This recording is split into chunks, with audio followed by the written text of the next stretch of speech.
Hey everybody, interesting chat today as we talk all things cloud and cloud migration with a true insider in the industry from VAI. Kevin, how are you?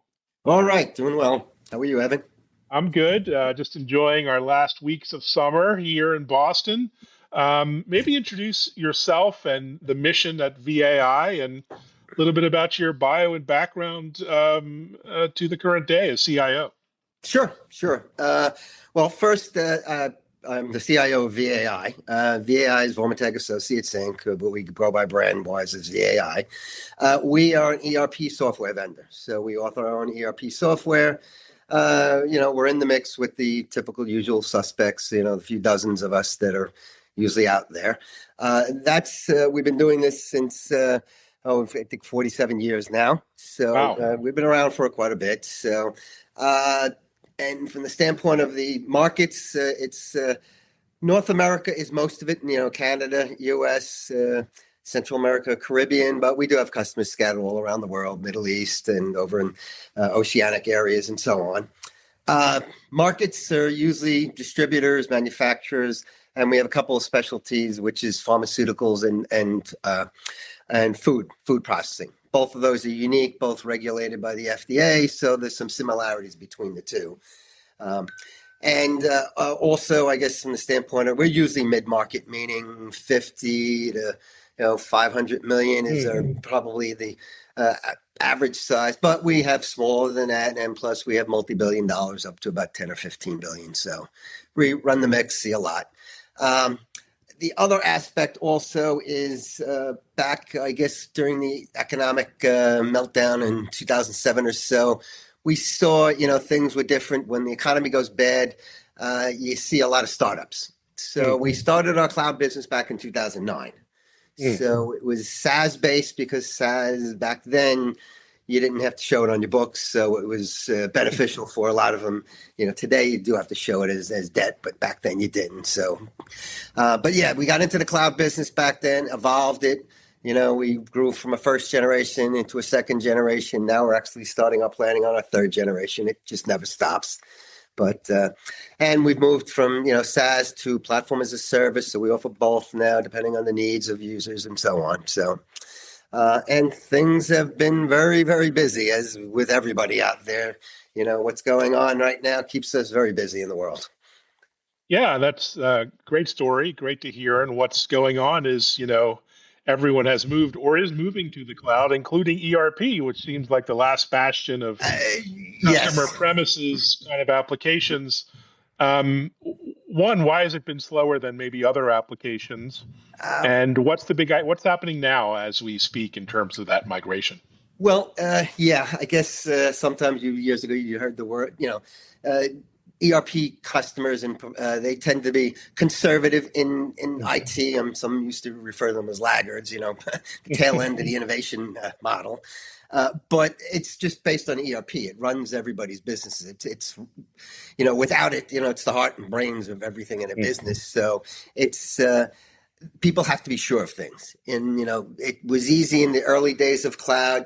Yes, we had maybe small customers on there, and if it's, the provisioning is something that, I guess wasn't mature back then for a lot of people to be able to do it. But also, it's the line of business. You cannot have downtime, and, the cloud. And if you go back to the early 2000s, when you had ASPs and the evolution of the whole cloud, I mean, it started back in the late 90s. So, but it really didn't hit its stride for a lot of applications. You had payroll, you had human resources. Those were some of the early adopters. Email, obviously, is a big one that's cloud-based. But, it took time to move up to the bigger applications. But now I think everybody is comfortable. They see the cloud providers that are out there. There's reputations out there. And even when you see instances in the cloud, there's plans for how people recover quickly. So it alleviates a lot of any of the concerns that people used to have, say, 10 or 15 years ago.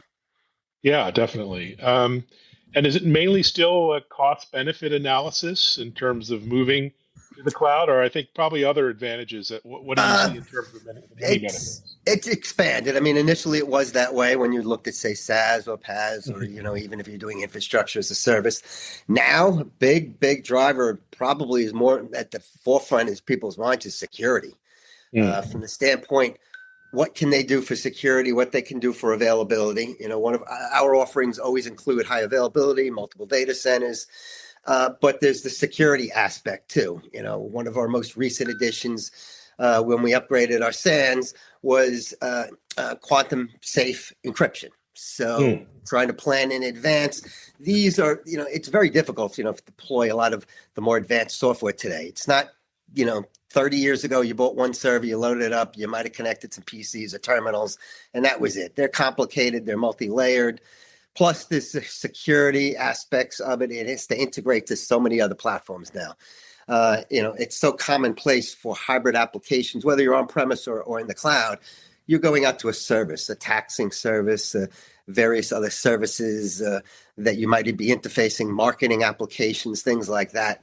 So it kind of lends itself now to be in the cloud already, with connections and pipes, and based on the data center, you might have dark fiber between them or so on. But people see that, if they had to build this all themselves, it costs a lot of money, to maintain a cloud and to build a cloud. Even if, if you're a Citibank or you're one of these big institutions, yes, they're going to have their own private cloud. But even the big guys, the Microsofts, they use their own cloud. They use other clouds. They have to support everything out there. So everybody is, of the mindset that, the cloud is part of the future.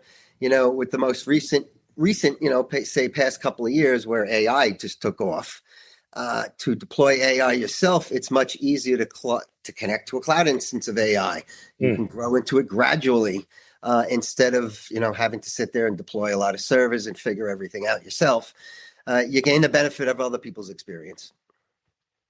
Yes, and yet there still mistakes and roadblocks and challenges in migrating to the cloud. What are some of the biggest mistakes that you see companies making? Well, I guess first and foremost, and you'll have probably heard this a lot, is understanding and having good plan and project teams. Having people, and people with responsibilities and realistic expectations from the standpoint people don't understand whether they're deploying a new ERP on premise or in the cloud. There's resources. If you're using your existing resources, where does that time come from? Do you add people temporarily? Is there a consulting firm involved? But either way, in the end, you have to be able to run it and operate it yourself. So that's probably the one thing is plan. Having people understand the plan, prepare. Obviously, it's also dependent on how well they know and what the reason they're moving to a new system is. What deficiencies are you trying to replace? And what additions are you augmenting? Obviously, anything that you move to, you wouldn't move to if it wasn't substantially better and a substantial upgrade in capabilities. So that's all of that taken into account.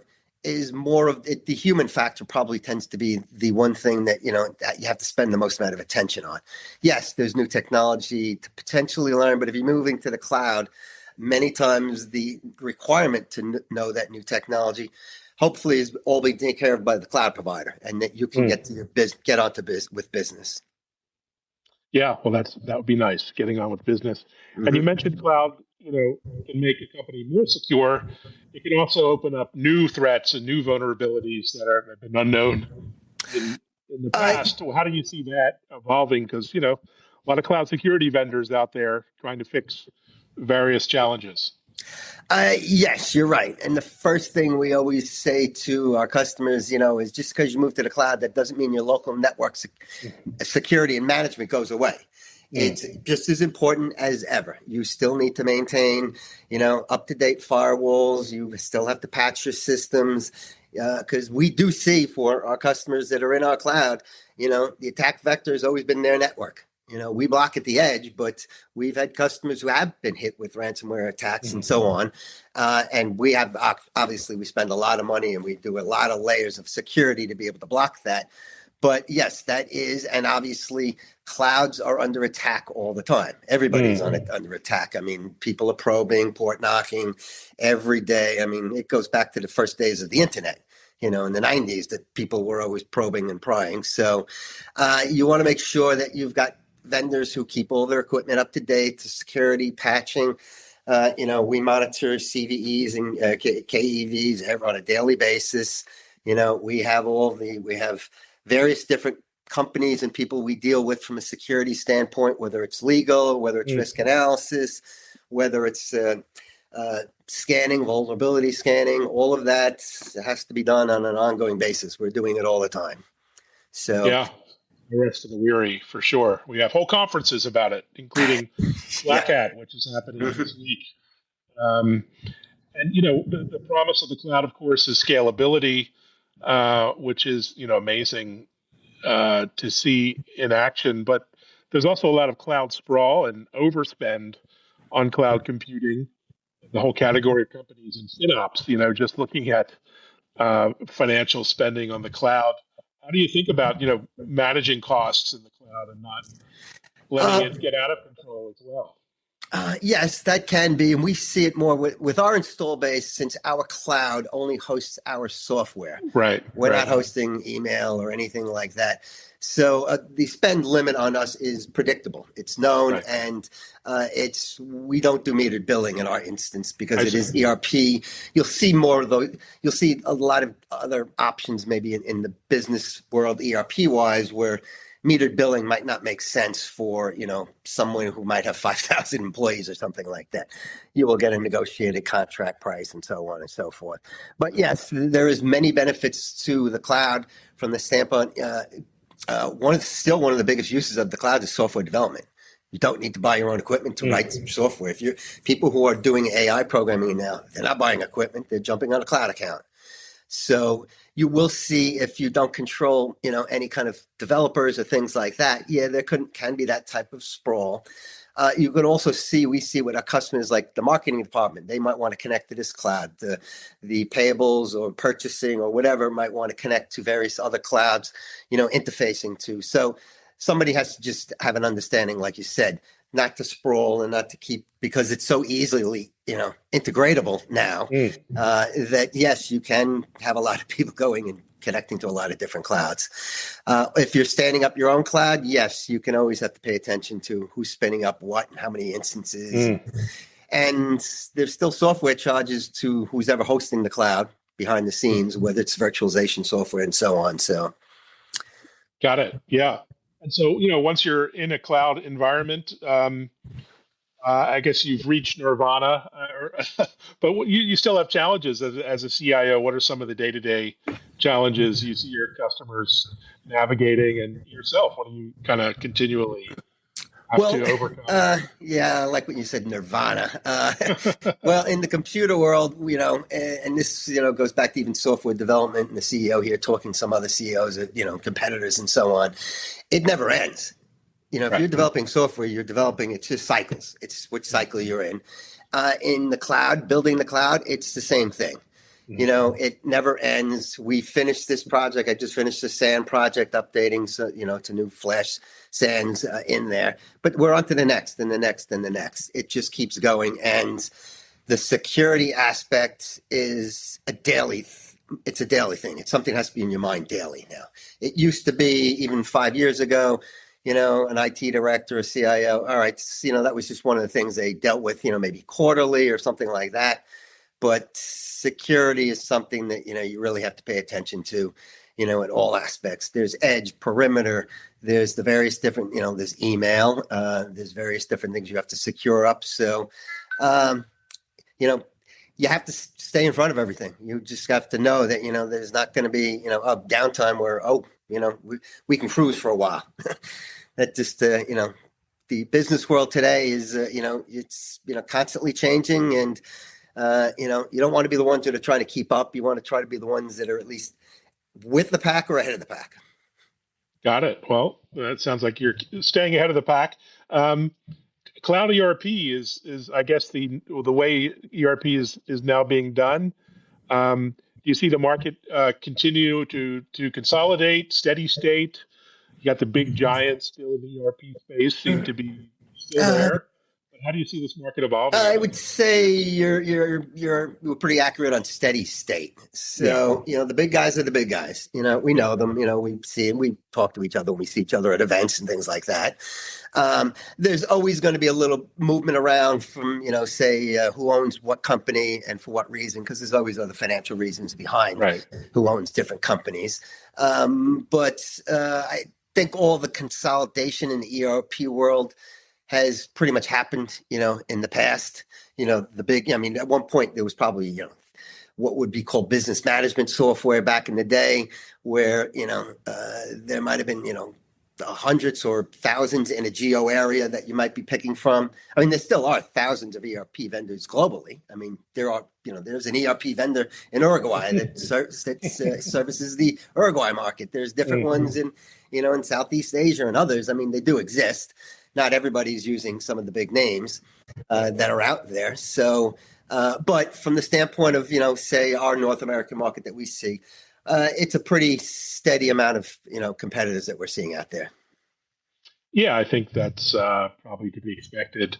And when it comes to AI, there's a lot of questions, concerns in some cases about impact on the IT workforce and, autonomous IT and running networks without people.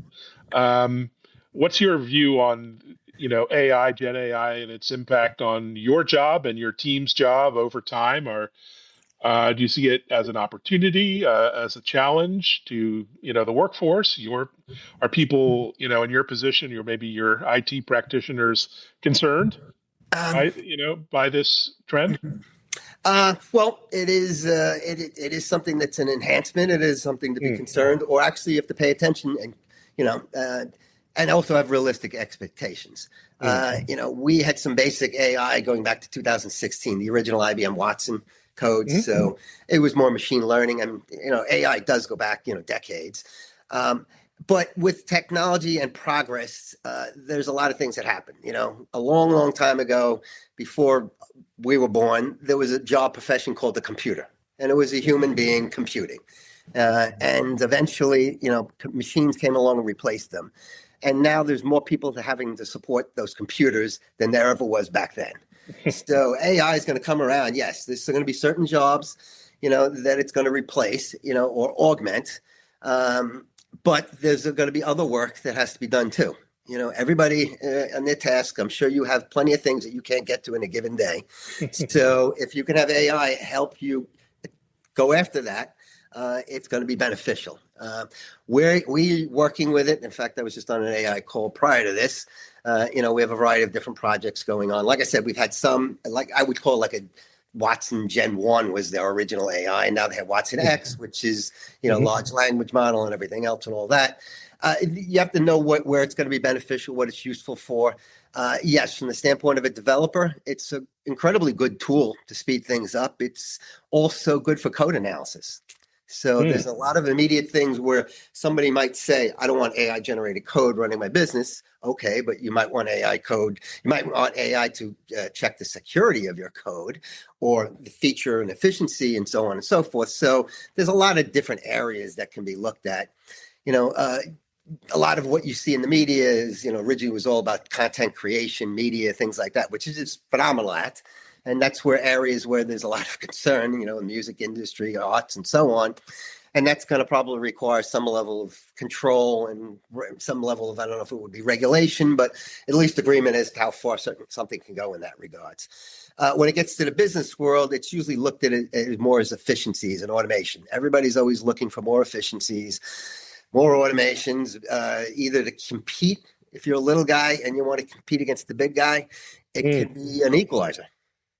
So there's a lot of different ways to look at it. If you're, some of the bigger companies out there, they can get to use it for things that, they never got around to, or, the finance world has been looking at it for many different ways of how, in fact, I was reading a story earlier today, it's different than working in the science world because science is atoms and molecules, but in the finance world, it's still bits and bytes.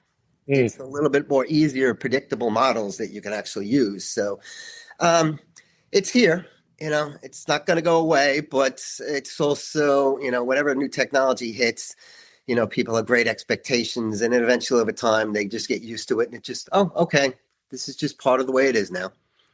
Yeah, We're not we'll there have yet, to but it learn will to live probably. to coexist, I think, is Yep. what we'll have to do. Well, very nice chatting.